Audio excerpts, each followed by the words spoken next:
If you struggle with procrastination, this will be the most important video that you will ever watch, and here's why. I struggled with procrastination for years. I was always busy, never got anything done, my income was inconsistent, and I remember even on the days when I worked 10 or 12 hours a day, I realized I got nothing done. I was just scrolling through social media, procrastinating, jumping from task to task, and it was a complete mess. But fast forward to today, I'm able to work less and produce more. I have two businesses that make over $100,000 a month in revenue. And I'm able to do more work in 4 hours than most people do in 4 days. So what changed? I created 7 simple habits, and in this video, I will show you exactly how you can implement them in your life. Number 1, plan your tomorrow today. See, what most people do, they wake up and they think about what should I do today. They have no clarity about what task they should complete that day to make the day successful. And that's why they procrastinate. So what you want to do instead is you want to take 10 to 15 minutes each evening, and you want to take your notepad and you want to write down 2 to 5 most important tasks that you want to complete next day. Because what will happen is you will wake up tomorrow with a complete clarity about what should you be working on without thinking about it. Number 2, remove distractions. Now this is simple but extremely effective tip, because I found that the best and fastest way to become more productive is to simply eliminate any possible distraction. So I want you to turn off notifications on your mobile phone. Block social media on your desktop with Chrome extensions like Block and Focus. If you have noisy family, you have kids, and you are working from home, simply buy noise cancelling earbuds so you don't hear that.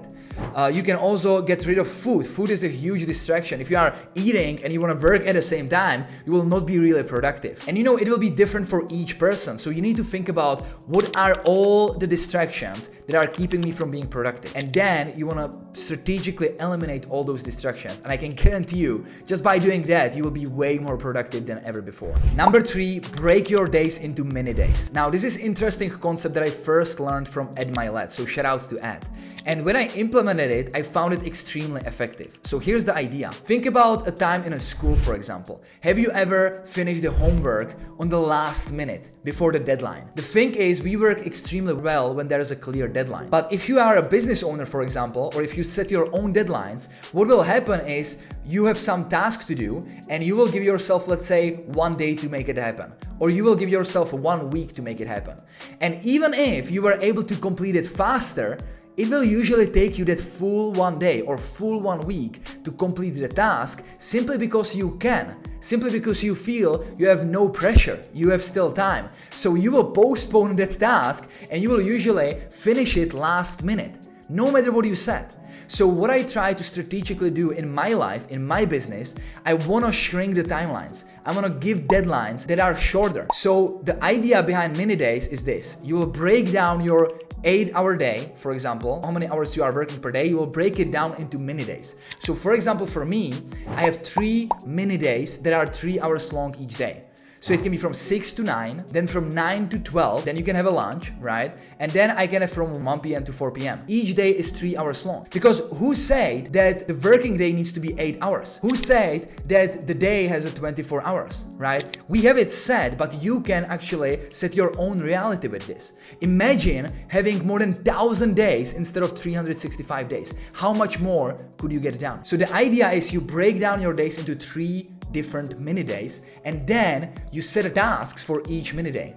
I can guarantee you, it may sound strange, but when you implement it, you will be way more productive. And that brings me to the next step, which is number 4, work in 25-minute sprints. And this has been a game changer for me, because instead of working on a task for however long you choose, you work in a 25-minute sprints, which force you to get more things done, to stay focused.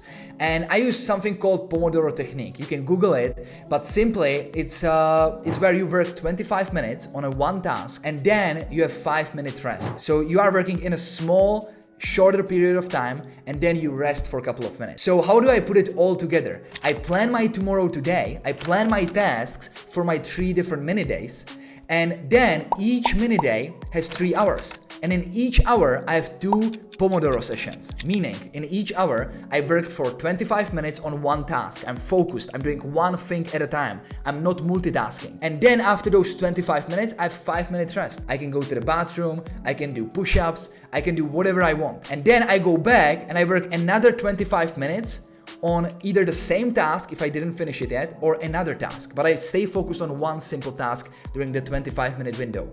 And then again, I have 5 minutes rest.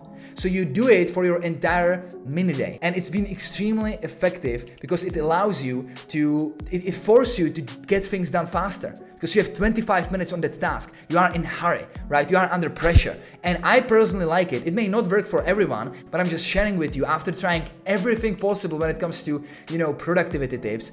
This has been a game changer for me, and it allows me to get more things done in a shorter period of time. Number 5, no multitasking. I already mentioned it, but during your Pomodoro session, during those 25 minutes, you need to focus on one simple task. One task, nothing else.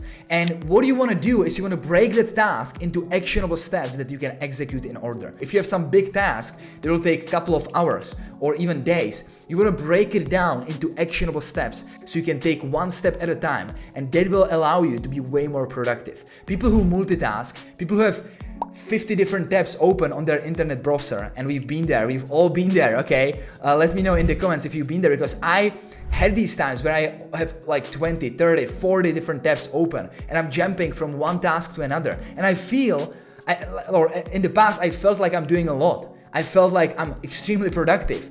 But after the full day, I realized I got nothing done. I was moving each task a little bit, but I got nothing completed. And it has been a complete mess. Again, I was not able to get things done. I was putting everything to another date. So instead, what you wanna do, you wanna pick one task for each Pomodoro session, stay focused, don't jump from task to task, and I can guarantee you will be way more productive doing this. Number 6, make a not to-do list. And this is another great idea that helped me a lot. Because what you wanna do is you wanna write down what are the things that waste your time and energy. A lot of people are talking about to-do lists, right? We all have to-do lists, but try to create not to-do list. What do you don't want to do? What do you want to avoid? What do you want to eliminate? What are all the things that distract you, that takes your energy, that takes your time? I will give you my examples, right? When I was creating my not to-do list, I was thinking about what are the things that if I avoid will make me more productive?